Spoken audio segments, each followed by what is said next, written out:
Hello everyone and welcome to the HubHQ Podcast. My name is Joe Burgett. And I'm Lee Man. Today we have a lot to talk about, but I think we first need to kind of let people know this is a very interesting podcast. It's not going to be solely wrestling focused. It's going to be about a variety of things because it is the HubHQ. It's not so much about just the Wrestling News Hub, which is a Facebook page that we happen to run and operate that has over 70,000 likes currently. Cheap plug there, I liked it. Thank you. I do my best. Yeah, it's really good. Do you want to plug anything else for yourself that, when we have it? Yeah, what about the Comic News Hub? Yeah, the Comic News is a great place. I'm glad Fantastic. So it's all about what now? Comics and anime and video games and movies and TV. All of entertainment, you say? Pretty much. Not music. No music? No. No music? Not music. Why not music? Just, yeah. You just kind of feel like you don't need to talk about it, do you? No, yeah. I'll keep my demon music to myself. And Your metal music? I would do the metal music, but you would punch me in the rib. Yeah, I would. Because apparently I got a little too loud for the mic when testing. This mic is far too sensitive. This mic is very sensitive. Yes, it is. It's very sensitive. And we spike a little bit here and there. We can always turn the volumes up and down. No biggie. Yep. In any case, we need to talk briefly about CM Punk because he is in the news today. He made what they call the car wash at ESPN, where he was going through all of the channels, all of the radio stuff, all the TV stuff that he possibly could go to, and he spoke briefly about pro wrestling and MMA, and he said that he talked briefly about Daniel Bryan. Do you want to talk to people about that, or you were not paying attention to that? No, I'm totally paying attention. I always pay attention. All right. Anyway, yeah, he was talking about how he one thing I like that he said, it doesn't even matter if he hates the guy. He doesn't want someone to get injured like that. But like he said Daniel Bryan's going to find something eventually, kind of like he did with UFC. Right. So he's going to be all right. And Daniel Bryan is currently working at the Cruiserweight Classic as one of the commentators, along with Mauro Ranallo. Yep. So he's going to be trying to make a transition into that period at least, but I'm not exactly sure how far that'll go for him. I mean, I know that in his sort of case, he's a little bit different than most people. He's kind of one of those guys that I kind of feel like he deserves to do something different. But I don't know. I'm of the ilk to think that he deserves to be in a position of maybe a trainer instead of something on TV. I think the NXT thing would be better for him. People, by the way, they've been cutting the GM role. They're making them called COOs now instead of GMs, which is really odd, isn't it? I know. I was blindsided by that too. I thought that was a little dumb because that's what Triple H is called currently, is a COO. That's what his title Chief is. Chief Operating Officer. It makes sense. But he's not really that. But it all kind of depends. Yeah. So, I mean, I'm not really a big fan of that idea. But going back to CM Punk, he also called wrestlers in WWE. I want to make sure I get this right. Indentured servants. Cool. Basically, he mentioned his time in the WWE and mentioned that he basically felt like he was kind of just pushed along too far, and he spoke that he's also still under a suit with them, which is due to the fact that their doctor not doing things currently, and him basically saying it on a podcast with Colt Cabana. So I think that's a little bit petty of WWE because he was right. Absolutely. His staff was not properly diagnosed, and he had to go get it not only popped, but he had to get basically a removal of it, which was even worse. And the man was sick for 3 months, being on all sorts of antibiotics. That could have killed him if they weren't careful. His staff has killed people in the past. Several times. I recently had a stint with staff, and it's not fun. No. Luckily, I caught it, beforehand. Yeah, it's a really weird condition that people can grab, and people think, oh, well, you get it in the hospital more often. You do get it other places. Well, here's the thing. That's one thing my doctor said, since we're going to discuss, I guess, staph now. Yeah, one of the things my doctors told me was that everyone has staph on their skin at all times. It's actually something that you need. It's a bacteria that you do need on your skin to kill other things. But the infection is different. The infection comes when you have too much of it, which you can get in a melody of places. Yeah, I mean, in the case of guys like Punk, he's around sweat and things all the time. Yep. And in the case of his situation, wrestling all the time on dirty mats, it's gonna probably come up to random people here and there, and it just wasn't caught. Hotel rooms are really bad about it too. In fact, it was always one of those things brought up with the boys in the back where they used to actually, and I kid you not, pop the stuff in front of them. I thought it was always a funny situation where like Benoit and others would want to do that purposely because they knew it happened all the time. So it happens a lot in pro wrestling. It's not just a one-time thing. So when Punk got it was not a shocker. But for some reason, they didn't pop it that same day when they found out about it. They also didn't bother to give him the right kind of antibiotics. I mean, I can tell you this. I had a kidney infection last year, a terrible one. You heard about how horrible it was. And here I am trying to get a proper help for me, and I can't because for some reason or another, I'm on this terrible antibiotic that's not working for me, amoxicillin, and then I finally get on Bactrim, and I'm just better in 2 days. That took like a month or so for it to actually work. They throw amoxicillin at everyone for They everything. do. Augmentin as well. They're two of the most popularly diagnosed. Amoxicillin is what I always get a Z-Pack whenever I'm sick. Zithromycin is what they call that I one. get a Z-Pack or amoxicillin. It's one or the other, because typically that's everyone comes in with like a sinus issue or something with your chest, and that's just perfect. I have the worst allergies. I used to never have allergies, but in the past I do 4 or too. 5 years, I mean, when I lived with you, man, you saw it. Like, dude, when pollen season came, I died. Oh, it's terrible down here too, because we've got some of the highest pollen counts in the world. Oh yeah, absolutely. It's horrible here. It's not like just one time a year, but that one time a year though, when it does come in hard, it is everyone here is sick, everyone. Yeah.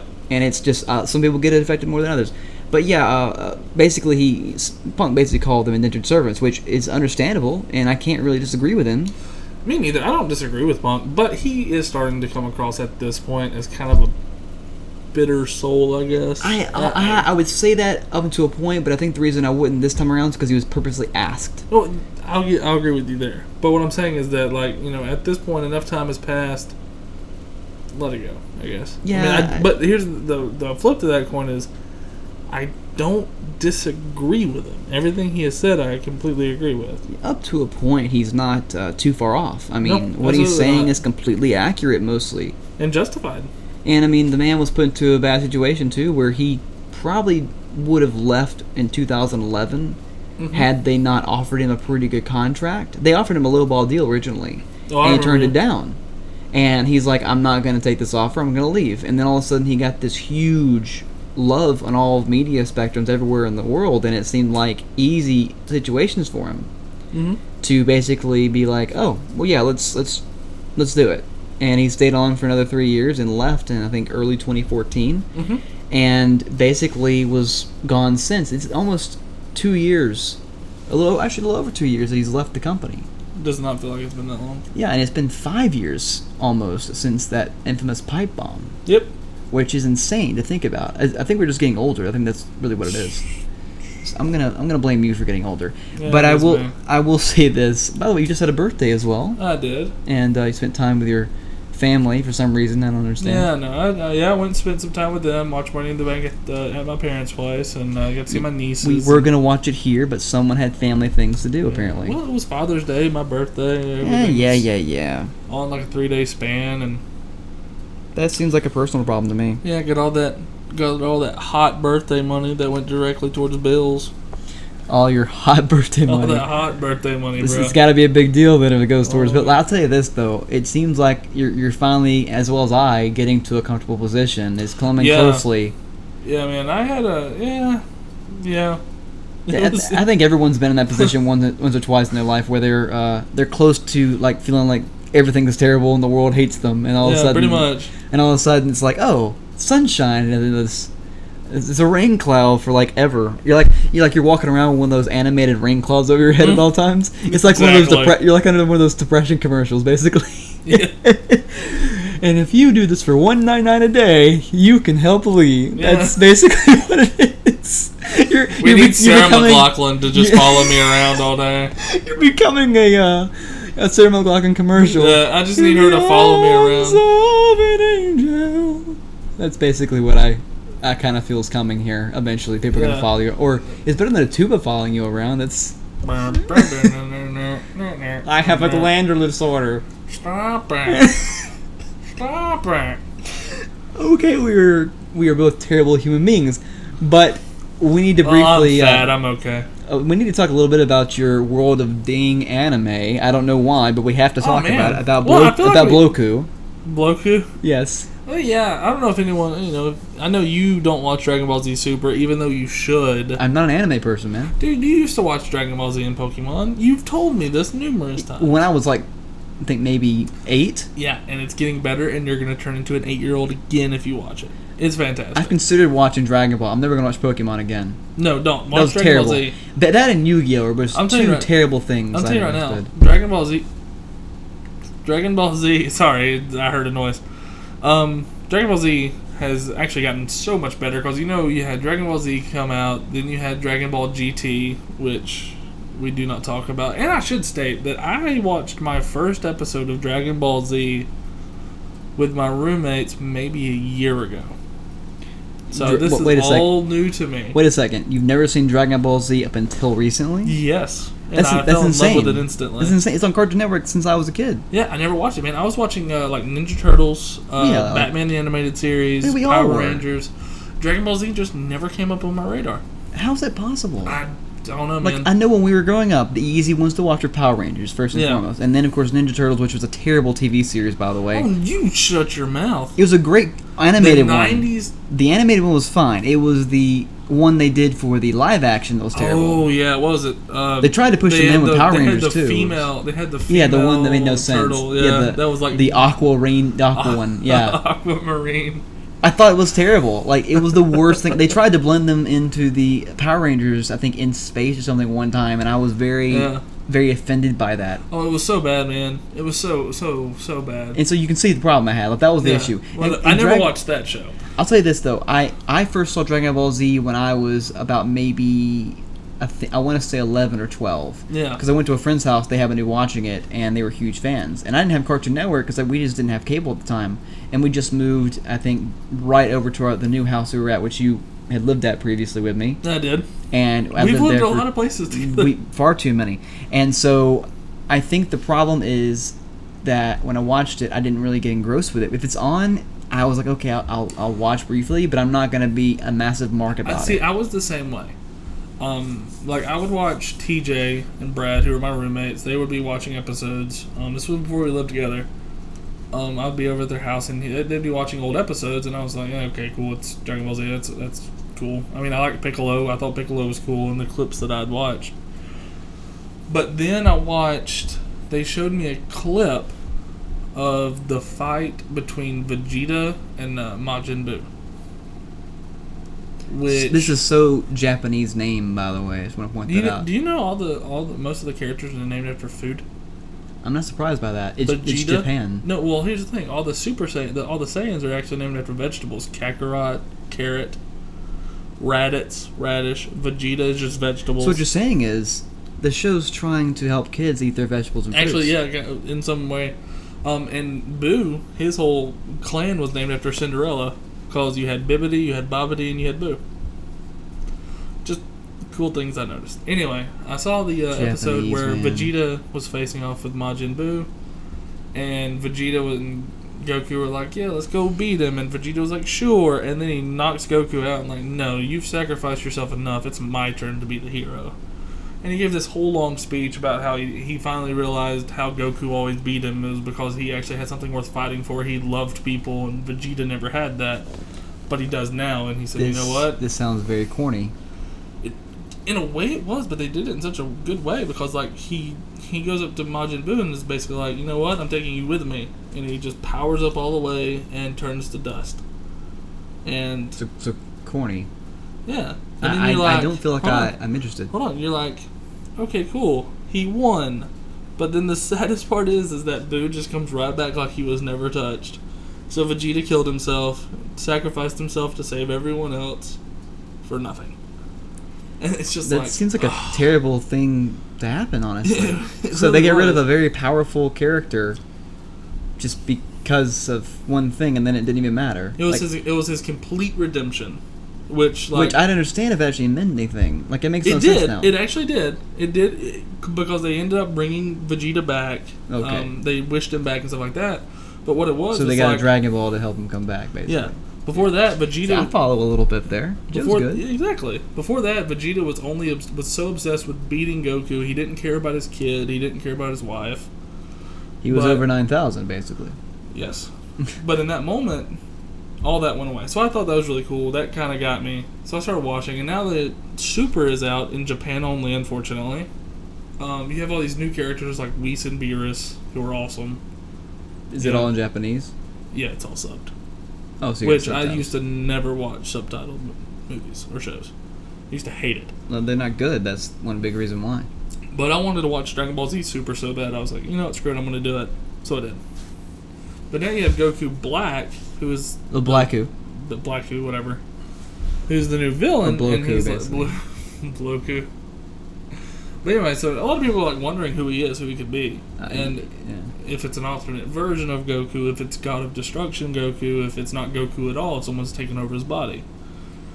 So it's very interesting. It's got people talking about Dragon Ball Z again. They've actually made themselves relevant again. Well, because he's a popular character, Goku. Yeah. So when you bring something like that back, it's going to make as an evil entity. I mean, that's what. Have you noticed they've kind of gone a little too far in that realm lately? With all of comics and everything else and similar. Like, not only did we have Captain America go heel, if you will, going back to wrestling here. He turned heel. He was Hail Hydra at the end of his first comic again. Hard. But then you change things around with the DC Universe, and they brought in the Watchmen and things like that, where they made these guys basically the heels. Spoiler alert! First off, it's been out for like a while. I think people are going to be okay with it. It's been out for like a month. So we're good. But if this was like the next day, I could see your problem. But when this thing actually goes out, anyway, I apologize for Joe's. Anyway, spoiler alert: they're the bad guys, so we have to. Well, we don't know that. We do not know that. We don't know, but you're assuming at this point. It's an assumption, but it's a pretty educated assumption. I will say though, they went too far with it. They're now having things to where everyone's going in a bad way, so it seems odd to me that they're gonna go that way with these guys. Well, with who? With bringing Goku back as a heel, basically. It's not Goku. That's the thing. Goku is still here. He looks like him. Goku is Does still he talk Goku. like him? Yeah, it is Goku. Does he look like him? But the question is the point. What kind... A lot of people I don't are disagree assuming... with the idea of it. My biggest problem with it, Odidly, is that you're seeing all this happen. And it is happening all at once, right? I agree. And I feel like if they turn John Cena heel in professional wrestling, that would be the capstone of it all. People would mark out for that. I mean, I think they're going to do Roman Reigns first because really, when he smokes a little bit, he probably needs to do so. But did they ever confirm what it was that he got? They never confirmed what it was. But they even, I have a thing on Wrestling News Hub that you can go watch whenever you want to. I think it's episode 23 that I had where I spoke about this, where I said that they basically had this situation go on where they were going to hide it a little bit. Yeah. And they found out they couldn't hide it anymore, so Vince had to come out with it because it got out. And then basically they were able to... Yeah, I saw you had a bit of a tangent. I had a bit of a tangent. And I spoke by the fact that they brought it up on TV and still allowed Roman to be in it. I understood if they were to basically just forget about it on TV and then they just brought it up later on, no big deal. But if it was like this, where they brought it up, I kind of feel like in doing so, they basically shot themselves... They shot themselves in the foot. Big time, because they basically told you, it doesn't matter if you violate any sort of wellness policy violations. It doesn't matter if you've done anything wrong. As long as you are a top name for us and we like you, you're going to be able to main event a WrestleMania one day again. Or basically main event a TV show. Or main event and get a world title match the moment you come back. He should be removed. Yeah, when Seth Rollins, the heel, starts making more sense than management does, I think we have a problem. Well, Seth Rollins has always made more sense than management, so... That's very true. But here's the thing. And a lot of people are trying to compare Roman Reigns to Titus O'Neil, which you can't do. They're two totally different situations. Titus got suspended for a dumbass reason. You did, and it basically was, they called it, the hug around the world, and we always really worried about Bayley when she came up at the time. It was kind of a joke going around that if Bayley comes up, we're all going to die. So whenever that happened... Bayley was released. Bayley got future endeavored for too many hugs. Hug life, man. Hug life. I didn't choose the hug life. What's so sad is, I'm going to get that shirt. And I don't know why. I am too. Well, Bayley's my boo, man. Well, Bayley is quite gorgeous, but that's beside the point. I've been in love with Bayley since she... I shouldn't say it like that. That sounds a little creepy. It does sound creepy. Yeah. If Bayley's listening to this, I'm very, very sorry. Bayley's listening to this. Call me. She will not call you. I'm aware. But, no, I loved Bayley from the beginning. I thought she was going to be great. I thought she was going to do great things. She has gone far beyond my expectations in a very short amount of time, though. I will say that we've kind of gone a little ADHD here, so we need to kind of go back to the point of Titus O'Neil. We always do. Where he basically held Vince so that Stephanie could go first when they were walking to the back, and he got suspended for touching Vince, basically. Yeah.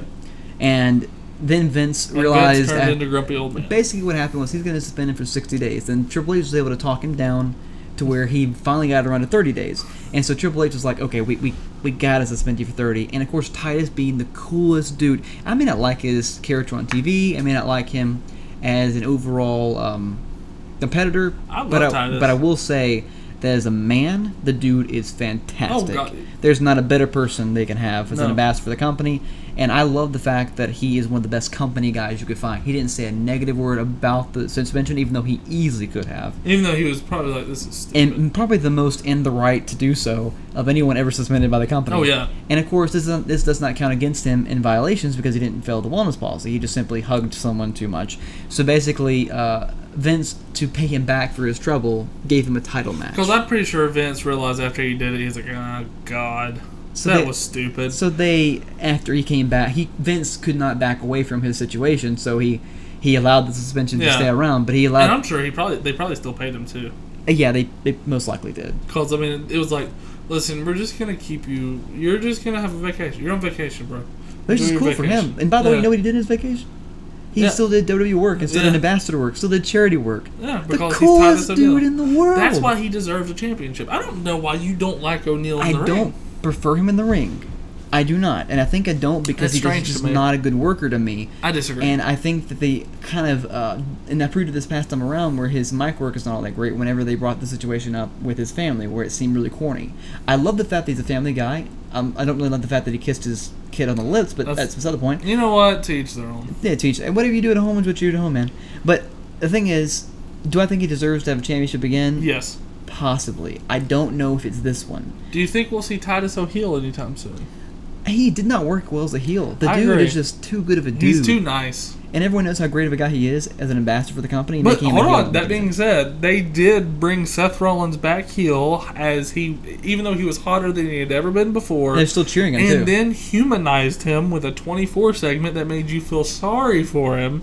But yet they're still making him go heel. They're gonna do a turn with him eventually. It should have been at Money in the Bank. They should have went ahead and did the double turn. They originally wanted to have Triple H versus Seth, but that didn't turn out well because Seth, of course, got hurt, so it didn't work out for him. And then, of course, Triple H had to be involved in the world title match. I think if Seth was around and all the injuries still would have been there, then Seth would have probably main evented with Roman Reigns at WrestleMania, and they would have kept things down a little bit because that didn't work out. I still wouldn't have been happy about that. But. I mean, I would have loved Seth Rollins to be in the main event better than I could have. I will say this: I would have been more pissed off if Roman would have beat Seth than I was when he beat Trips. I'm not going to say that I would have hated it as much because I think the reason why I wouldn't is because it would be a storyline of a year coming full circle where he took the title from him at 31.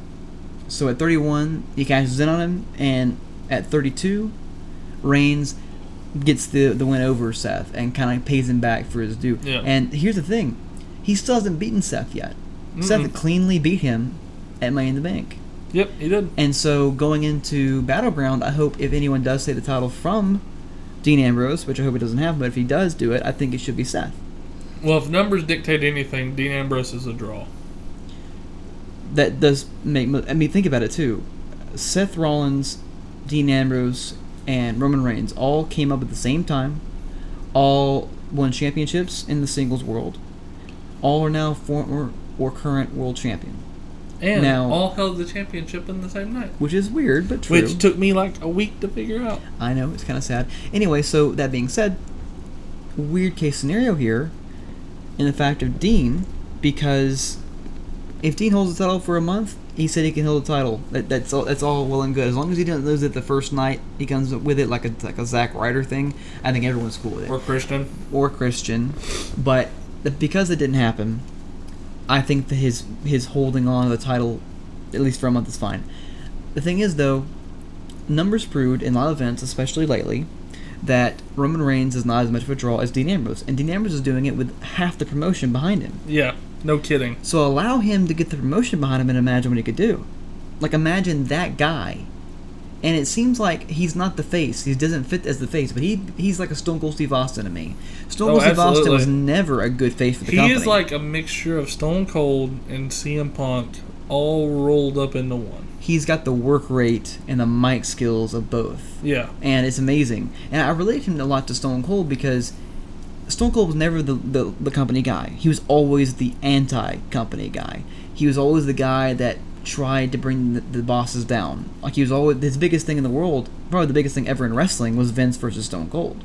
That was the hottest rivalry in all of wrestling. Keep in mind, that was the boss putting his body on the line for the company. I have to respect that from Vince.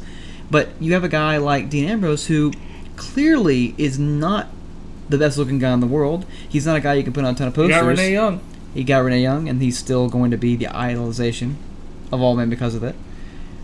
But that being said, you have a guy who clearly has it all, and yet he doesn't have that look of him that is looking of a champion, just like Steve Austin did. Steve Austin was a 6'2" or 3", 250-pound man, but he wasn't the best looking guy in the world. So putting him on posters was not something they wanted to do. They put The Rock on all the posters. They sold things with The Rock. And Stone Cold was the guy that didn't do it, but Stone Cold was the guy that was the everyman that the fans loved the most. And Dean Ambrose is that man. Dean Ambrose is our Stone Cold. Oh, absolutely. He is this generation's Stone Cold, but Roman will never be this generation's Rock. And you said you had it on silent. It is on mute, man. Sorry, that was my phone. I apologize. You should apologize. You should apologize. How dare you, sir? And Yeah. I'm not cutting this out either. Yeah, you are. Because people need to hear this. People need to understand how horrible it is for me. Yours went off, too. Mine And didn't go besides, off. you've been hitting this desk the entire time. Well, that's because I'm far too close to you. Well, we need another mic. It's not my fault. That's on you. Anyway. So basically, we have a problem in the fact that they realize Roman is not a draw anymore. They finally realized he was never a draw to begin with, but the fact is, Dean is getting the same numbers without the promotion, and now he's main eventing 2 shows in one night. Here's my thing. It's amazing. Dean and Seth can be this generation's Rock Austin. I have no doubt in that. But where does Roman Reigns fit in all that, if anywhere? He doesn't. Because people want to relate him to The Undertaker, No. which I can't really go with. How? I'm not saying the size and everything's the same, but as No, far as the there's cornerstone physically ideology. nothing else about him that says there's nothing about him that says Well, Undertaker. don't get me wrong. I completely agree with it. I'm not saying they're the same gimmick or anything, but I'm saying that. He reminds me of Michelle McCool. That makes just as much sense as Undertaker. Well, you could say that about AJ Styles for some people. You know what's so sad though? There was a guy who actually tweeted at AJ Styles saying that he took a Divas finisher. And Styles got back with him and said, "You're not much of a fan, are you?" Because keep in mind, Michelle McCool stole the Faith Breaker, which is what the Styles Clash is, from AJ Styles. Yeah.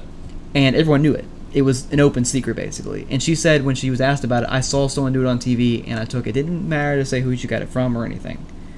And the Divas were taking this move for a long time, and then most people thought that whenever AJ came in, they didn't know if they allowed him to do the move because it was a female finisher for a long time. But sadly, it seemed like they banned it for a period of time. Then they finally let him do it. Now they let him do it a couple times. They're allowing AJ to kind of finish matches the way he wants. Now he's not always finishing it with that. He can finish it with the calf crusher. He can finish it with the phenomenal forearm. Which So, I actually do like the phenomenal forearm. I love everything about AJ Styles. In fact, he's come into the company. I think he's amazing now. But Absolutely. let's talk briefly about something with a major news story. There was a suicide bombing that happened in Istanbul at an airport there, which killed dozens of people.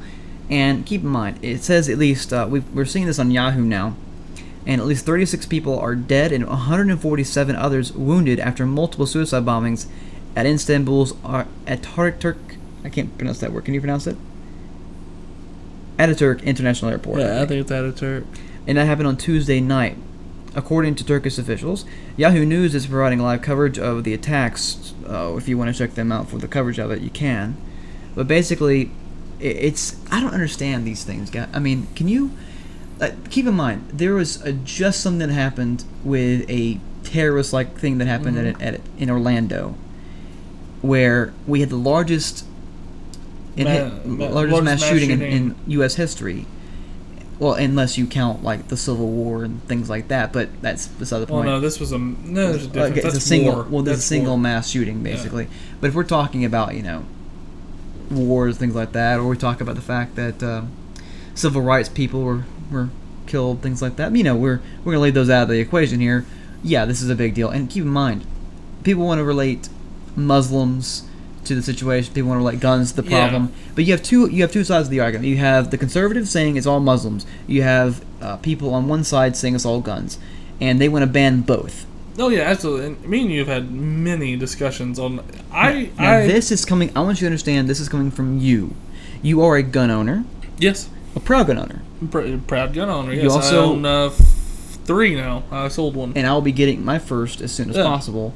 We have miniguns here, but I don't have one personally to myself. That's all mine. Yeah.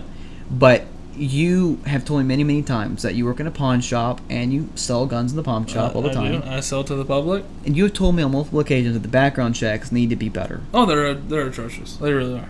And Alabama just passed a new law that if you have your gun permit and have had it within the last 5 years, you don't even have to. We don't even have to call in the background check to the ATF. Which is even worse because it's very easy to get a gun permit here. Yeah, absolutely. All you do is literally go online and put it in. You've had to have had it within the last 5 years, which means you can buy it 4 years ago and kill someone the same day. Well, I say kill someone, assault someone, whatever. Get whatever, a violent crime. Right. And you can still get a gun as long as you keep it to yourself. Now, let's put this into perspective, too, about background checks. What do you think should be on the background checks if we were to do a better one? That's the thing, man. I don't know. Is that I do them all the time. They're literally as easy as possible to do because within the law. Exactly. I mean, they're not. I mean, what, they're not. What are you on the current? They're nothing to scoff at right now. On the current situation, what do you have to do in a background check for somebody as a regular basis? Basically, what it is they fill out the form, which is all their personal information, social security number, this, that, the other, where they were born. You have to answer a list of questions. Then we call the FBI. They do the background check. Some people walk out of there in 15 minutes. Some don't get their guns for 30 days. So, is there a situation where a 30-day guy is someone that may be declined? Should yes, all the time. And we are not allowed to give them their weapons. Even if they pawn them to us, even if they own them. Once they lose them, they're ours. Is that just because of state law? Or is that because of that's federal law? Federal law. So, I'm not going to sit here and say I have the answer of how you fix gun control. I don't know. Personally speaking, as a person who is not hugely into guns, but that has no problem with being armed, because at the Second Amendment, I believe we have all the right to own them. Absolutely. I think at least for background checks, there should be something on there about if someone has a medical history of issues with their head, if they have a violent history of, say, domestic violence, or if they're on the no-fly list, for example, which both were in the occasion of the guy down in Miami. Yeah, here's my thing. He shouldn't have ever owned a gun. Here's my thought. To own a gun, you should, have a pistol permit. Well, you have to have something. No, you do not. To purchase a gun, you do not have to have a permit. A permit is solely to be able to conceal carry. Right. Most people aren't doing that if you're going to do a mass shooting or carrying it with you in front of the public. So. Well, that's actually not true. They're going to hide it to get it through. But conceivably, now, let me ask you a question. If I were to take an AR-15 into an airport, of course, I am not going to get on the flight with it. But I could walk around the airport with it wide open in front of me, and I would be within my rights to do that. An airport is different. It is federal. I don't know about an airport. What about a playground or a random mall? Yeah, actually, it depends on the owner. Yeah, you can walk around with a pistol on your hip, which I'm okay with. I'm 100%. I do it all the time. I'm talking about like a random gun, like an AR-15, someone just walking into a mall. No, a rifle is not legal. I do not believe. So, basically, within federal laws, we can't just walk around. I could be wrong. Them, I mean, I don't know the laws front and back. So that's barring even with a concealed carry, because we have the right. Open carry in the state, at least. I don't know how it is. It's a statewide situation. As far as rifles are concerned, I'm not entirely sure. I don't know if you can just walk around with a rifle in your hand. I'm not sure. But going back to the guy in Miami, he was able to basically purchase a gun after having domestic violence charges on multiple occasions, being a violent man, also on the no-fly list, and under investigation by the FBI, considered to be tied to terrorism. All three things wouldn't you think should be on a background check? Oh, absolutely. And shouldn't that affect him to not get a gun? It should. But where did he purchase the gun? Well, he purchased it, I'm assuming, in Florida. Well, obviously. But did he buy it from an individual? Did he buy it from a shop? It was conceivably bought legally, they claim. And of course, I don't know who sold it to him, so I can't be positive. All of that kind of comes into play. It's also possible he could have used a fake ID that could have been from someone, you know. Yeah, that's tough to do a fake ID. There's a melody of things that could have you have to, for even just a regular background check, they have to use a social security number and things like that for everything. That is the thing about that. Social security numbers are an optional choice. So how do they do a background check if they just use a random... By your name. So name, place of birth. So I could go down to your store or any other gun shop here in this state, and walk in with someone else's ID as long as I have my picture on it that makes it look like mine. If you had an ID that was passable, and Almost the person like behind the counter wasn't paying attention or didn't know how to spot a fake ID, theoretically, you could probably get through it. So basically, it's the club rule. You can have an underage kid getting into a club with a fake ID, and so basically you can do that with anything. How horrible is a law like that? Oh, absolutely. It's shouldn't everyone have a social security number scanned when they buy a gun?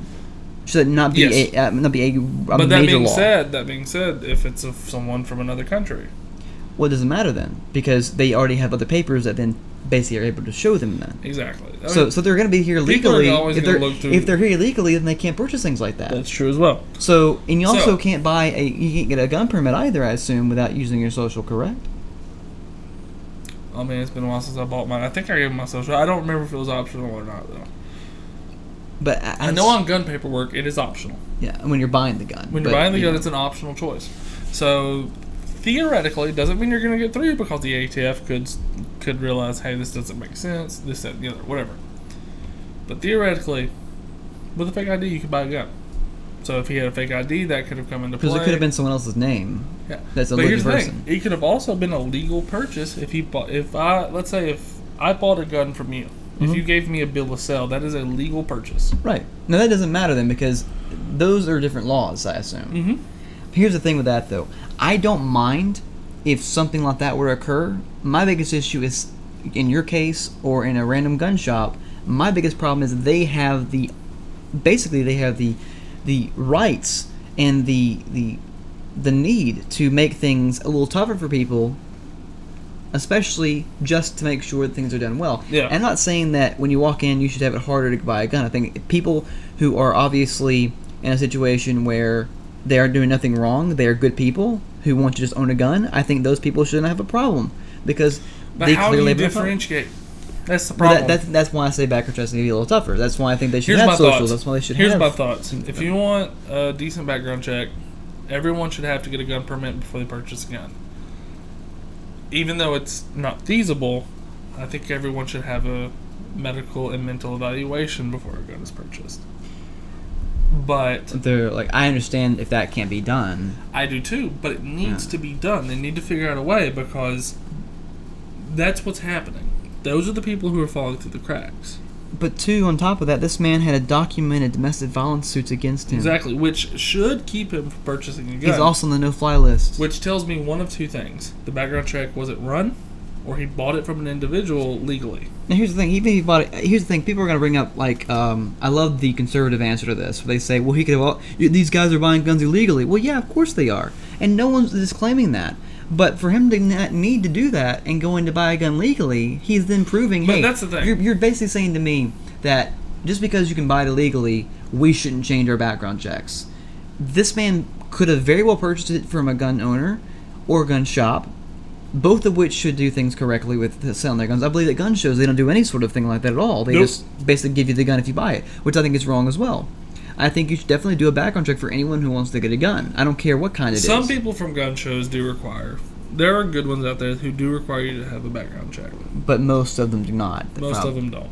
But which I understand that because they're selling it basically not from their own. It's an individual to individual. It's not really a shop doing it basically. It's still a legal purchase. Yeah. I just don't agree with it. I think it's too easy for it to get into the wrong And I want you to understand that for me and listen to this too, that you are obviously a gun owner with various guns. I am and you love the opportunity to shoot them when you can. I support the Second Amendment. I think we should be allowed to have guns because here's the thing: if you take guns away from the people who are buying them legally, who actually go through all the loopholes that they need, all the hoops that they have to own a gun. If you take them away from those people, then you're just leaving the guns in the criminals' hands, which leaves us vulnerable. That's one thing I want to make sure that we bring up definitely because I completely agree with all that. I just believe that we should try and make it harder for someone. Something has to be done. Wouldn't it make it also harder for the people who are purchasing it illegally? Hold on, that same breath, the guns aren't killing anyone. No, the people are. So these politicians who are saying we need to ban guns, we need to stop this, it's the guns, the guns, the guns. No, it's an individual act. Just like it's not Muslims who are doing it, it's an individual act. And I don't know if you know anyone, but I know various Muslims who are very good people. I do. I used to work for one. I even know a variety of people who are just good people that you wouldn't expect to be Muslim. Look at Sami Zayn from professional wrestling. The man is nothing like an Arabic man, but he's of Arabic descent. Mm-hmm. He's got a very long, weird name. Yeah. And he knows Arabic, by the way. But here's the thing. But you may not look like something either. You may just somehow just jump out to people just because you have a weird name. Yeah. And look at Seth Rollins. His real name is Kobe Lopez. He's Hispanic. Here's my thing. People need to just stop assuming that because someone's Muslim, black, white, Mexican, whatever, that they're not good people because of what they believe or the color of their skin. I know this gets beaten to the ground a million times. It's almost like we're trying to be bipartisan here. Oh, I know, right? It's crazy. But my thing is, though, is it has nothing to do with any of that. All that stuff's on the outside. If you're a dick, yeah, you're a dick. I don't care what color your skin is. I don't care what you believe in. I don't care if you're gay, straight, Muslim, not. If you're an asshole, you're an asshole. And if you're a good person, yeah, you're a good person, and I want to be near good people. Thank you for that. I'm glad you accepted me into your goodness. As much as I hate you, you are a genuinely good person. Well, until I figure out a way to escape this shell that I'm in, then I will eventually not be like this anymore. I'll be able to be super, super weird Joe. I'll wear a cape and everything. Are you going to go Super Saiyan Joe?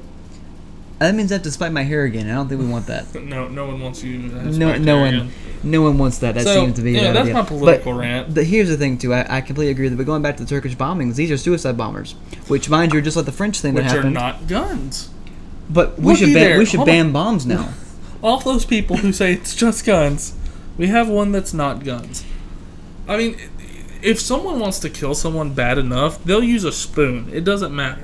If someone wants someone dead bad enough, they're going to find a way. You know me when it comes to knives too. You know I love them. In fact, we have a lot of them right in front of you right now. We do. There are several. And I'm a huge fan of them. I love the blades. And the blades. Well, I don't use them as much as I'd like to do anymore.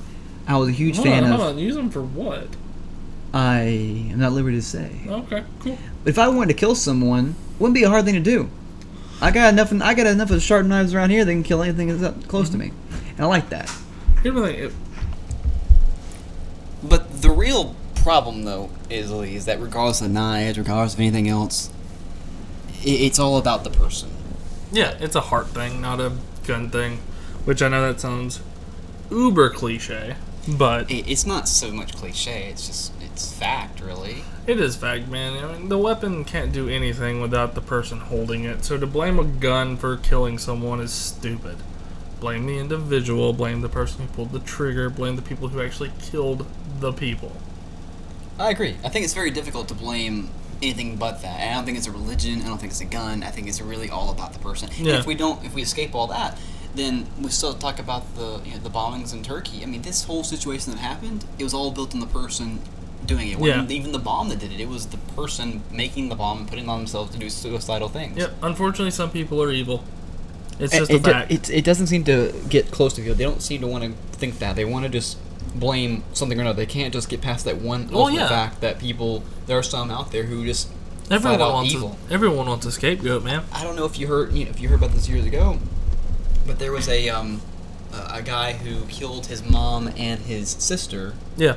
And I remember we spoke about this briefly, where he did that, and he called in the cops right when it happened, and told them what happened, and was calm about it and everything. Was so cool with it, and he waited for the cops to get there, went to jail, obviously got on trial for murder, and was found guilty. Clearly, it wasn't even he even admitted to it right away. Everyone knew it was not like a case really. It was like, why even give him a judge? It's kind of worthless. But in the case of what happened with him, I think you mentioned to me, there are some people out there that just have evil in them, and that's one of them. And I understand it completely. Like, you're thinking about it now, it's one of those situations that it bothers me a lot. And yeah, we just have people out there like that. And it's some of those times when you have no excuse but the person to say. No. And so, that being said, Turkey, no matter where it is, there's gonna be people out there. And it seems those people seem to, out of this small bit of stretch of people, it seems to be that those specific people want to beard around one ultimate thing. Yeah. And that's where the ISIS thing came together and things like that. Yeah. And obviously, I think it goes without said that our thoughts and prayers go out to the victims and families of the incident in Turkey. So but it's like every other week now we're hearing about these mass shootings or mass bombings or whatever, and it's eventually we've got to figure out a way to stop it. I don't know if it's going to be stopped by just covering up ISIS too, because we took out Al Qaeda, and now it's to ISIS, and so there's always going to be a group out there that's going to cause problems. So the only way to stop the problem is to stop the people in some way. It comes down to the point of, do you fight fire with fire, or do you try another approach? If you did, it's ISIS wants to destroy the world. Mm-hmm. When we talked about the Joker, he said some people just want to watch the world burn. Yes. And that's insane, but that's the point. Yeah, I agree. But it's one of those bad situations we just have to kind of get past. Yep, I agree. So. But let's move on to something a little bit more cheery. Yeah, because that was sad. That was very sad. I don't like being sad. I know, you're a problem. I know. Problem child. Let's talk about some E3 stuff. I know we covered it pretty substantially on the page. That's the Comic News Hub and also Wrestling News Hub. Just a small plug there, right? Small plug. Speaking of the Wrestling News Hub, yeah, got a lot of good people working there. We do. We do. And one person in particular. Yeah, who is it? Who, you ask? Who? Our favorite girl on the page, and that is Nicole. Nicole, yes. Nicole. I'd say her last name, but I don't want to give it away. No. Keep it Nicole. We absolutely adore her. She's awesome. We told her we'd give her a shout out in the video, or in the podcast, and obviously we're doing such now. But in the same instance, we also want to thank every admin on the page. But especially Nicole. And Fisher and Andy, too. Fisher and Andy. Goon. I like Goon. Everyone loves Goon. Goon starts a lot of fires. He does. I have to fan him out all the time with this guy. I'm like, all right, just calm it down, guys. Just calm it down. Like, he finds the worst thing he can do and just does it. Dude, the best one was the Roman picture. One thing in particular that we were very, very disappointed about, and that was No Man's Sky not being out there more. One thing I'd say about No Man's Sky is that it is incredibly upsetting that it got delayed. Yeah, I completely agree. I think it's absolutely atrocious that it actually got delayed. Yeah. But that's not the first thing about it. They really didn't talk much about it at E3 either. No, they didn't. That's what they didn't even talk about it. They didn't tell us anything. It's just delayed till August. Have fun. But we did get a lot of cool things from E3. Like Days Gone looks absolutely stunning and amazing. I'm really excited about all the Fallout DLCs we're getting. You know me, I am a huge Fallout mark. And what else? What were you excited about? I was excited about FIFA as well. I was about to say that FIFA looks to be probably the game for me coming up, because I've always enjoyed the soccer games, but I know you have not really been a big fan of them. But with the big addition of their story mode this year was definitely exciting for a lot of people. Yeah, I agree. I mean, keep in mind, this is the most popular sports game in the world when it comes out. It's always the highest selling. And of course, it's soccer, so it makes sense. But most people don't really expect to see them add a story mode to this. And they added like a career mode of some kind, similar to what they did with Madden and everything every year. But this is the first time a story's been added. So I hope maybe Madden picks up on that as well. But this year, I'm actually really excited more for FIFA this year than I have been in previous times. Although they did add the women's soccer teams to it last year, so I hope they continue that this year too. I hope so. But soccer game's going to look good. Of course, Madden still is Madden, but it didn't really pop out during the EA conference at all. I was actually very surprised that they didn't actually bring that up.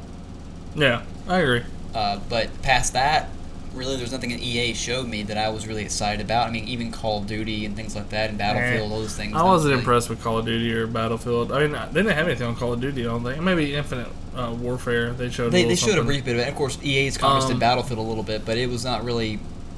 I mean, DICE is really focusing on other things, it seems. Yeah. We got to see Final Fantasy, which was so gorgeous. But to me, and I don't know if we ever got to speak bad on Common News of it all, but it's Nintendo did not focus on a lot, but when they did focus on something, they focused heavily. They focused on the one thing that mattered, and that was Zelda. Oh, man, Legend of Zelda, what a breath. I want you to tell me about this game, because it looks absolutely stunning. Here's the sad thing. I actually did not get to watch any of the Nintendo panel. You didn't at all. Not yet. I haven't gotten to watch it. I'm going to watch it. I will tell you this. If you thought Zelda looked good just on a random few things, they did a whole bit of gameplay on it. And it's all open world, which is good. Yeah, but from on what I top of that, heard, you can climb on anything. You can even cut like grass or whatever. And they kept you can do that in all the games. Well, here's the thing though. It's so that's how you found rupees. It's so unique from any other game that we've had out there because Zelda is basically going back to their old roots, but also staying up to this new next gen form. I heard the old man's going to be in it. The old man from the first Legend of Zelda. It's dangerous to go alone here. Take this. He actually has there's a brief appearance by someone, and of course it's just like every Zelda game. There's no real talking from Link or anything. No, he's a quiet individual. So it's very much, he's very unusable in that regard. I will say this: the last Zelda game I played was on GameCube. If that tells you how far back I go. And I played it because a friend of ours was staying with us for a while. Who actually had your old bedroom, incidentally. And he said, "Hey, you should try and play this game a little bit." And even David played the game, my stepfather. And if you can get him to sit down and play the other game, it's incredible. Yeah, man, Zelda. I've liked Zelda. I never played the first one all the way through because I was like really young when I watched my brother play it. But I'm really excited for that. I'm really excited for Days Gone. I know I mentioned it a second ago. Days Gone does look interesting. I'm not a big fan of how the you don't like the situation zombies. is. I'm not a zombie thing. I mean, I love zombie games. It's like with Last of Us. I mean, Last of Us was not a bad game. It's just the zombie situations with everything. I feel they overdo it these days. I feel like I liked Resident Evil, things like that, because those were like the first real. Okay, this is actually a zombie game. Resident Evil is basically all about. You don't like scary things though. I play Resident Evil with you. I love Resident Evil when we play. You together. did play. I can't wait for the game that you're gonna play on the Twitch stream. Yes, you are. You're playing it. We had a brief appearance with it when actually I had a brief run in with it. We were filming. I think we can talk about a little bit about what we were filming. We were filming a promo for the upcoming YouTube page, which this is on, obviously. It looks phenomenal already, by the way. I want you to know you're editing it. Yes, I am editing it. Although I helped, come up with the ideas and we shot it. I was there. My roommate shot it. You showed up, you left. I'm editing it. You got the equipment. I set you up. You helped me a little bit. I'll give you that. But anyway, I digress. We were over there filming some promo stuff and writing some scripts and stuff about for the YouTube stuff. And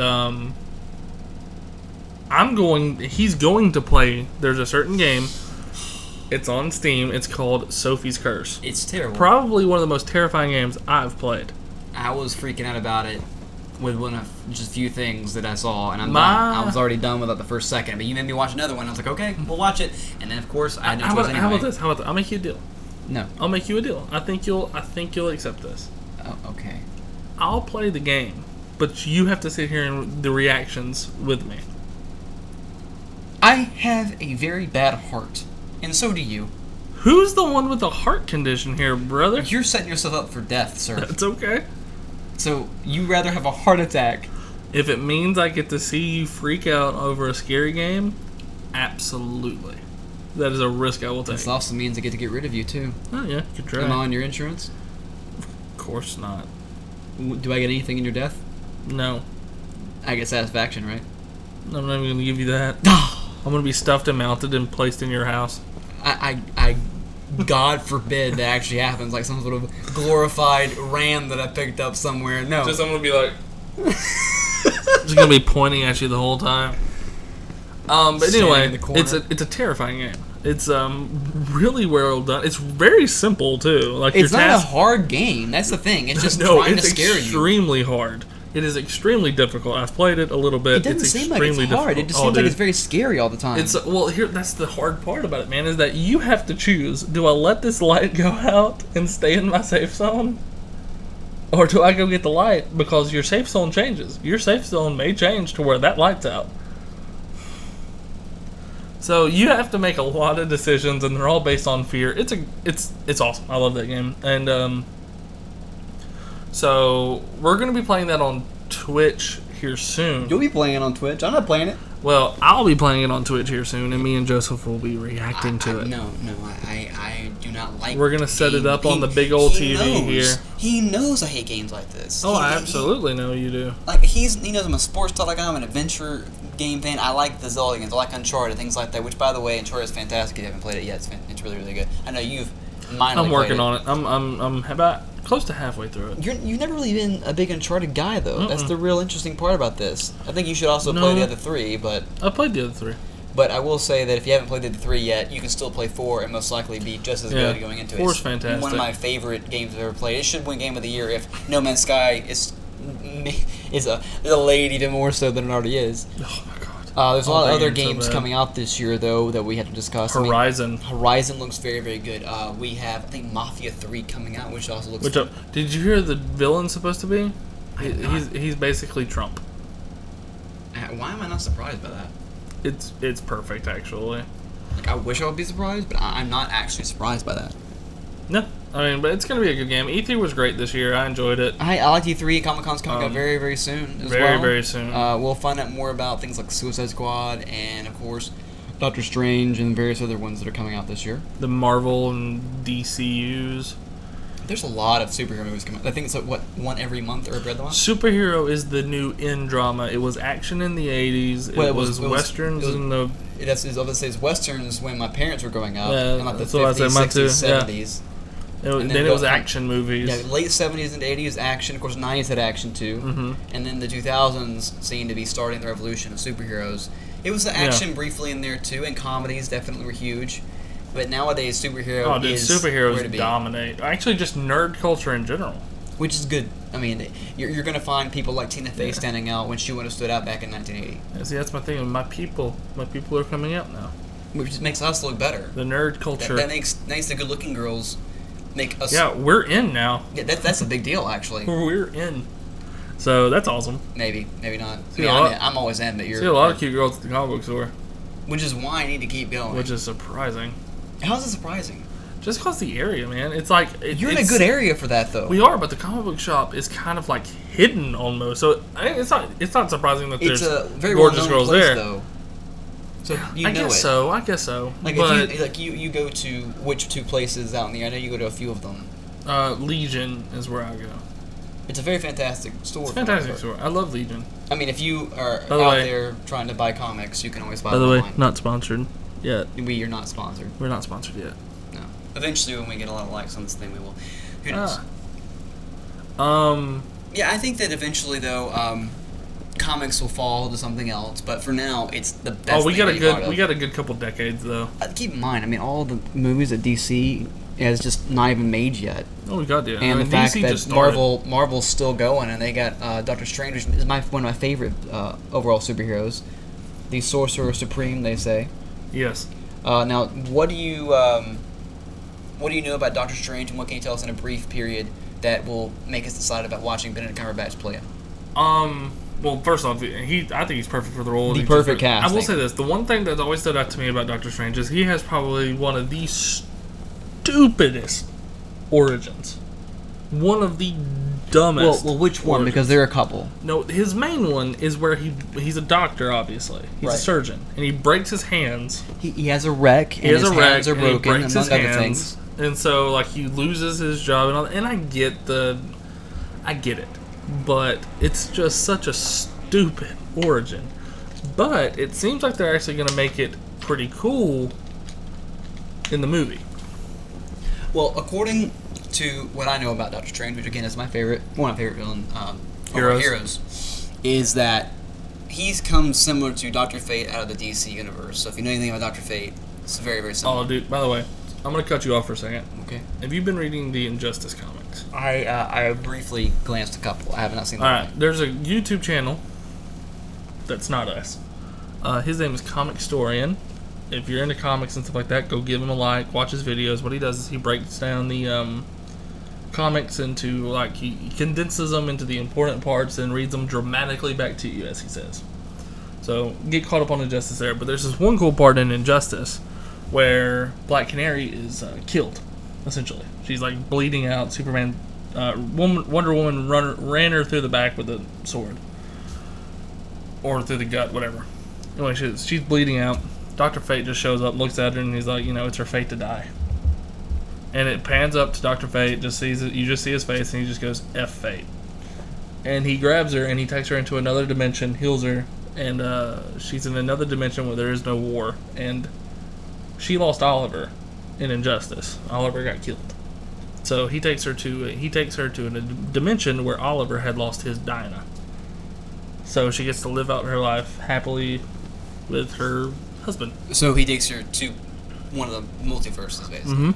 Which I think is very smart in Injustice to do that. That was one of the most powerful lines in that comic, just because Dr. Fate's standing over her dying. He's just like, F this.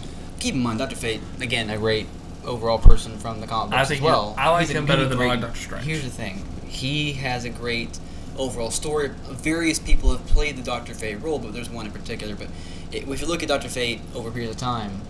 When do you think we'll get a Dr. Fate movie? I was about to say that. I think Dr. Fate's going to appear randomly at some point. Then they're going to I think it's going to be determined based on the success of Doctor Strange. I do believe that as well. I think Doctor Strange is going to do very well, but I think that Dr. Fate is very well known in the DC universe, and the fans who know about Dr. Fate will be very happy. He would be given. I think Doctor Strange has to do well. The thing about Doctor Strange is that it's very simple.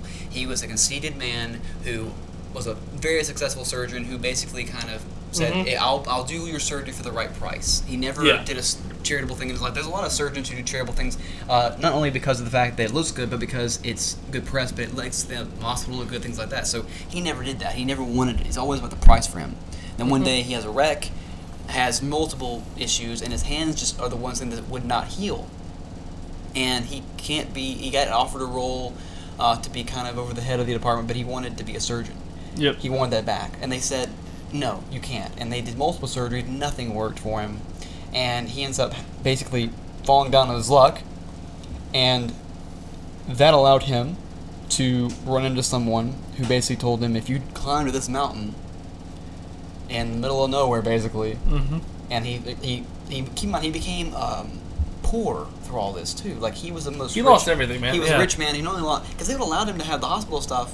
He would have been over the head of the hospital, but he chose not to. Yeah, because he was conceited. So he actually he wanted to be a rock star. So then he ended up being dirt poor and finds out about this place being told to him, and he has to then find a way to use his last dying bit of money to get him to this place, and then he has to climb up this mountain, almost similar to what Oliver Queen had to do in the Arrow thing, where he climbs up the mountain to see Ra's al Ghul, and he finally reaches that point.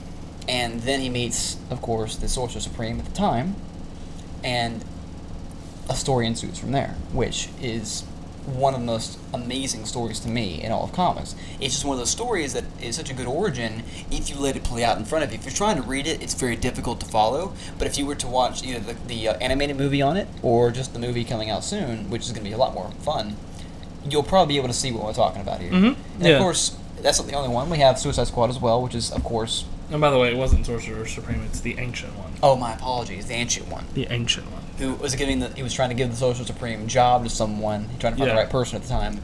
Which happens to be Stephen Strange. Exactly. Of course, it was not supposed to be him. It was supposed to be someone else who happens to be the enemy that you'll see soon. But yeah, I cut you off, and you were talking about Suicide Squad, which is going to be a great movie, I think. It's going to get DC back on the track. In it, man. I mean, yeah, you heard about how much she hated her costume, right? I don't blame her. It's very she said it was unflattering. Cold. Of course, no, it was cold. Is very flattering. Well, I'm saying it's unflattering for her because she has to kind of show off all of herself in it. Most guys are thinking, "Oh, great idea for us." Hold on. That being said, she was buck-ass naked in Wolf of Wall Street. She was naked quite a lot in Wolf of Wall Street. But I can also feel for her not wanting it then as well. I will say this. This is much better than that. But Jared, let's Jared Leto's Joker. Jared Leto's Joker is going to be fantastic. My favorite character in the movie. Well, here's my fun part about this too, is that Jared Leto was someone I think everyone thought, yeah, he'd be a good Joker. Like the moment it happened, like no one questioned it. Like, because he just won an Oscar, keep in mind, for the Dallas Buyers Club playing a woman. Well, he played a trans woman, but regardless of that, he and God, I can't remember the guy in the movie with him now. All right. Matthew McConaughey? Yeah, Matthew McConaughey both won for Dallas Buyers Club. Oh, you cut me off, sir. I'm a little hurt by that, but go ahead. Anyway, so yes, Jared Leto playing Joker, no one had an argument with it. they thought, great idea. And when I told you, when I heard about it, we both agreed, yeah, it'd be good. Like, it was not something we really needed to discuss. We didn't. I'd buy it for $1. Like, the fact is, I mean, Heath Ledger won his first Oscar playing the Joker. Jared Leto's an Oscar winner now playing the Joker, which is interesting. But he actually has been a little bit of a weird person playing Joker. Got into the part so heavily, he actually sent, like, I think, dead birds to Margot Robbie. Dead rat to Margot Robbie. And I'm thinking... That's brilliant, by the way. It's kind of insane, but that's the point, isn't it? Brilliant. So he's so immersed with the character, I'm very happy about that. Yeah. So I think that the story has to be very, very good because of the situation that happens. But, like I said before, I was rudely interrupted. Continue. My favorite character in the movie is one who's never graced the silver screen or any... Well, he was live action earlier this year. That's Captain Boomerang. You know how much I love Boomerang, man. I can't say I'm a huge Boomerang mark, but I think that it's a good character. Dude, out of the... I knew they did Captain Boomerang right when you see him pop the beer behind the car during the battle and just kind of slide off to the alleyway. I believe, what was it, Captain Cole was supposed to be in it, and I think Heatwave was in it as well. So I thought, I can almost swear they were there. Oh no, they were part of just the Legends team. Yeah, they're just Legends. They were never part of the Suicide Squad. It's really odd that these villains kind of reach that point. Captain Cold becomes Citizen Cold and becomes a hero and joins the Justice League. He was never part of Suicide Squad. Yeah, I knew he did something in the hero world. I thought it might have been Legends. He becomes Citizen Cold. Which, by the way, interesting to see how that's going to work out for the next season of Legends. I wonder how that's going to pan out. I'm actually far behind on that show, so I highly suggest you watch it. It's fantastic. Anyway, speaking of that, though, Wonder Woman comes up next, and that's clearly going to be a huge movie. She just had an appearance in Dawn of Justice. They're also going to be doing a Flash movie in the future, but Wonder Woman's coming up first. The first ever female superheroine to get her own film, to my knowledge.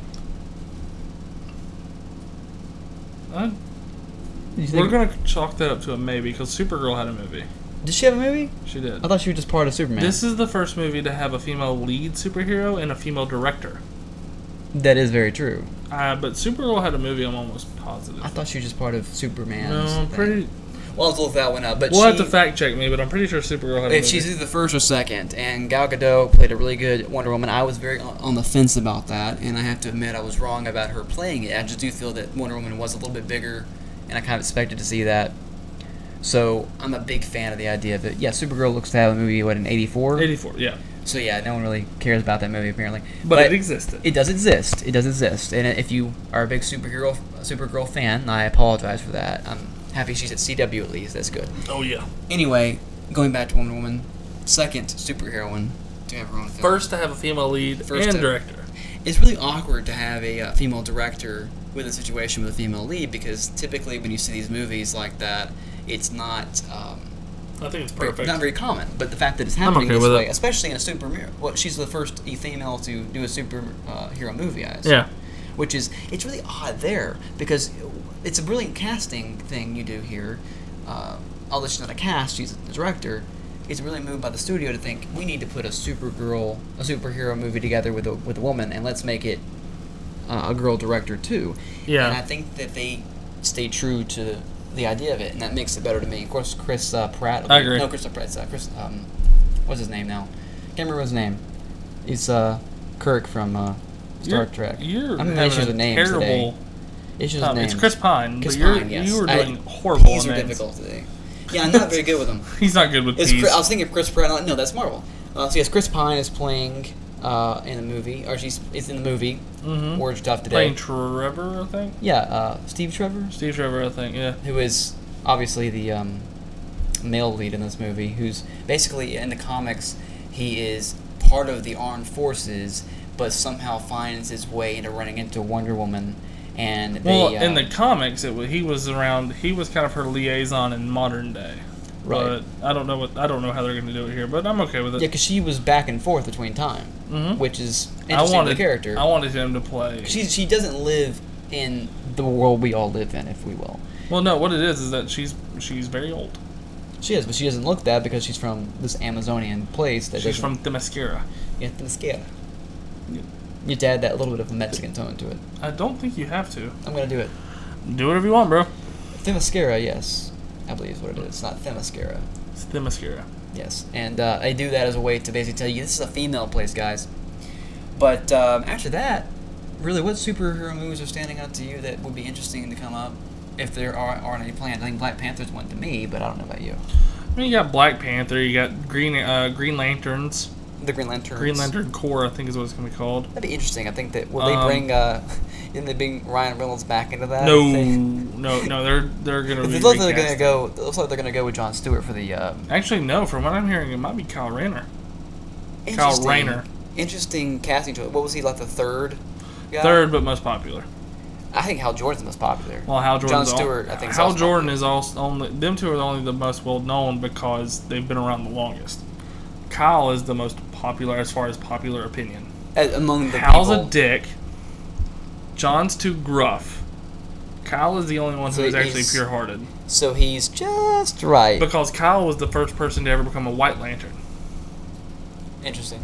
Yeah, everyone loves Kyle. Everyone loves Kyle. So I am very interested to see how they put that together for the Justice League stuff because everyone expects to see Hal and John in that, so I don't know how that'll work out. So I assume that it would be better for them to put John into it because he's the guy that everyone thinks of when they think about him in the Justice League, but I don't know how this is going to work I'd be okay with Kyle. But the other movie I'm looking forward to is Guardians 2, obviously. Guardians, I don't know much about the plot line of it, though. I don't either. I don't know much at all. But it did such a good job. They had a surprising good job. No one really expected it to do. Dude, I knew it was going to be a great movie because I love Groot. I love the Guardians of the Galaxy. They now have their own animated TV series, which they deserve. You know when you make it when you have an animated TV series, right?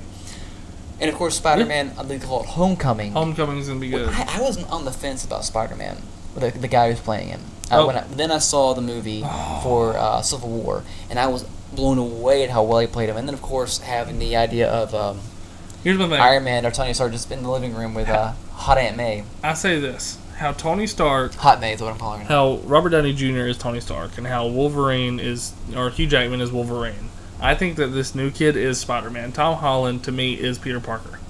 I grew up watching, That's the Peter Parker I know. He did a good job with it. I think Drake does well with him on TV, but that's kind of the voice you like a lot. But I don't like Drake Bella's. I like the way he's done on TV, which is interesting for him. I think everyone kind of assumed that was going to happen. But Spider-Man Homecoming looks to be a fantastic, and Iron Man will be in it. I think Captain America also will be as well. So you get a little extra money on them to the side. I think they even wanted to be. I believe Robert Downey Jr. actually really wanted to be in the movie. Yeah, he told him to write me in. Like, he really wanted it. It was hilarious. He's like, I want this movie, which is cool. I think we actually want to see the Iron Spider in that one as well. No, don't tease me like that. I hear Carnage may be the villain. Oh, I'd love to see it. Carnage's never been used. Like, they've used Venom, and they've used Sandman, but Carnage has never really been explored, and I love that they can do it now. Back when they did the first Spider-Man, I don't think they had the effects team do it. It was still coming in out of practical effects into CG. Yeah. And so they really didn't know what they were going to do with it. And, of course, it was very interesting to see how they worked in just Octopus. Just that was it. And now we had an idea to go from Doc Ock for the first Spider-Man film all the way to Homecoming to Carnage. Second Spider-Man film. I thought Doc was the first one. Nope. Green Goblin. Green Goblin was the first one. So Doc and... Oh, yeah, that's right, because Green Goblin wasn't wearing the weird suit that he was wearing in the last one. No, he was wearing... Because if you recall, the one in the first one, he was wearing the actual suit. But in the one that was recently out of Amazing Spider-Man, the guy who played that wasn't Goblin, Green Goblin. No, it wasn't. It was not. But the suit that he wore was basically all CG. So they had a weird way of doing things. That wasn't Green Goblin. Oh, I'm not. And we will never speak of him being Green Goblin again. I love Amazing Spider-Man stuff. I actually liked Lizard in the first one, and I was like, it's not really my thing, but it's not bad. I thought you did a good job. Yeah. Yeah. I mean, no, that's not Green Goblin. I was a big fan of them using Green Goblin, but I thought that they shouldn't throw him in the way they did. It should have been Shocker. Shocker was good. He was Shocker and Electro would have been good. Well, he was already in there. Shocker. No. Electro. Electro. I get always confused with those two guys. Shocker's my favorite Spider-Man villain. What about Rhino? Rhino's okay. Who, by the way, was in the film. No, he wasn't. Until the end. No. That With Paul Giamatti doing a small cameo at the very end of it. They wasted Paul Giamatti. But Rhino was fantastic if they used him right. They just didn't use him. He wasn't in the movie. The Rhino we know was not in the movie, but the character was. They kind of screwed up the entire thing. It's just like with the last Spider-Man film that Raimi did. They basically just kind of threw Sandman in there and all the other things, kind of making it terrible. That they do so much crap in there. Venom was never even supposed to be in the movie. He wasn't even in the final cut after they filmed it. Somebody told me this. You have to go back and look at it. Yeah. Somebody told me about this and I actually went back and did it. If you watch the movie and cut out every single Venom scene, you still have a complete movie. Yeah, because the Venom stuff just didn't have to be there. Nope. They actually threw it in the film and actually had to reshoot it to make it work. Yep, it was terrible. And then the final cut of it, you're like, okay, this seems odd. I like Venom, but I think that they should have stuck just with Venom or just with Sandman. And Sandman's a fantastic character who was never a bad guy. He's not a bad guy. He wasn't a bad guy. He's not a good guy. He wasn't bad either, so we won't go to that direction.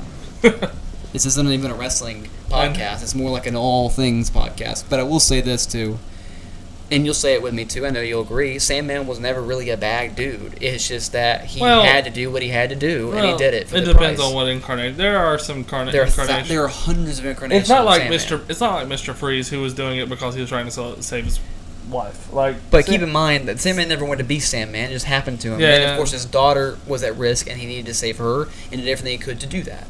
And so Sandman's character was fantastic. Yeah, I agree. It's just that it went to a far-reaching area of villainhood that he didn't really want to be in.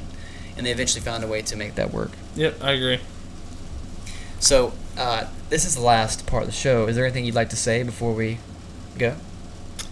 Not really. I mean, just be on the lookout of everything else we have to come. We have many things we are working on, many irons in the fire. Yeah, we do have some things coming up on the HubHQ YouTube channel, which is tough words today. The HubHQ YouTube channel. And, of course, you can find all the wrestling stuff on the Wrestling News Hub on Facebook, and, of course, the Comment News Hub as well on Facebook. You can also find me at Joeberger_WE on Twitter, and where we can find you. And you can find me at Lee Freaking Man. Without a G. At Twitter. Without a G. It's Lee Frickin'. Freaking Man. LeeFreakinMann. Wow, that you did that all by yourself. I know, I'm a big boy. But you didn't put the at there. So I didn't. I just wanted. My bad. But one cool thing is that we are actually looking for some more admins for the Comic News Hub. We are, definitely. And so if you know comics or anything like that, like us on the page and send us a message.